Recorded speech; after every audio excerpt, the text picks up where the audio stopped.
Hi, I'm Rob Cosman. Welcome to my shop and yet another dovetail related video. However, I was recently teaching a class and I noticed one of the students doing something that I had not picked up on before, and I thought this is something I need to do a YouTube about to help folks who are trying to cut dovetails but they're having a problem with the accuracy on their sawing. And it's all about the sawing. If you get the sawing down, the joint is 60% complete. Let me show you what I mean. A good saw will produce two flat, smooth surfaces that you can put together without touching them ever with a chisel and get a perfect joint. So I've got a piece of actually it's probably 13/16 inch thick walnut. I'm going to come in about 3/4 of an inch and I'm going to make a cut. And I'm going to take it as deep as my saw will allow.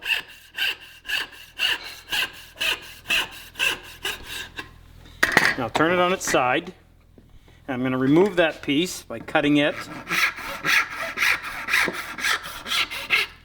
Now, what we have should produce a joint that essentially disappears. So if I put those two pieces back together, I shouldn't be able to see the glue line. And I can spin it around like this. Same thing. So now you've got the side of your tail, the side of your pin. You put the two of them together and you end up with a perfect joint. The flatter it is and the smoother it is, the tighter the joint is going to be. If that surface is left rough, it's not going to translate into a very good joint. So, being able to place your saw or your saw cut exactly where you want it, it's like I said, it's 60, maybe even 70% of the joint.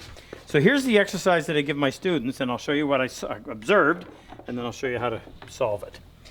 They need to be able to come in and essentially saw on both sides of that line. This is what I mean.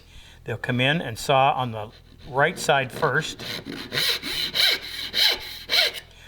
and then come in and saw on the left side.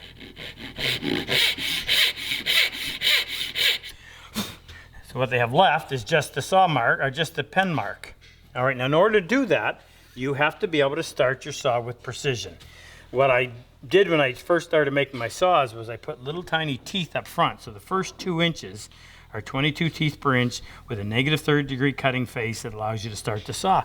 But even then, some people were having a hard time. So I was observing from off to the side with this chap who was doing his sawing. And what I saw was that he was on an angle, whether it's an angle this way or an angle that way. Let me show you the difference. This is kind of like the analogy of the guy that lies on the bed of nails. Why is he able to do that? Well, because the surface area is so great over all the nails that no one has enough pressure on it to puncture his skin. Well, if you set your saw and hold it so that it is parallel to the top of the board, you're essentially putting the weight of the saw over, in this case, it would be a little better than 11 points. If you tilt it one way or the other, now all the pressure is on 1 or 2 points, and it has a tendency to want to bite.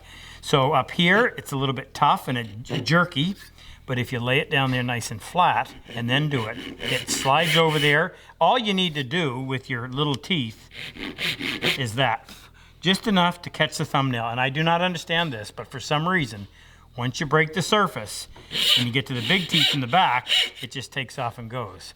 In the initial phase, if your teeth are all the big ones, they have a tendency to bite into the saw and it's hard to get it started. Little teeth make it a little bit easier, but again, hold it level with the top of the board and you'll find it much easier to do. Now, I'll give you a little bit more while we're doing this. I prefer the weight of the saw to do all the work, and I hold that saw like I would cradle a baby's hand. I'm just holding on to it and nothing else. Remember, don't tip, lay flush or parallel to the top, very little resistance, and then just go to the handle. And you'll end up with these lovely accurate cuts, and if you can get them in the right spot, the joint is done. Good luck with your dovetails.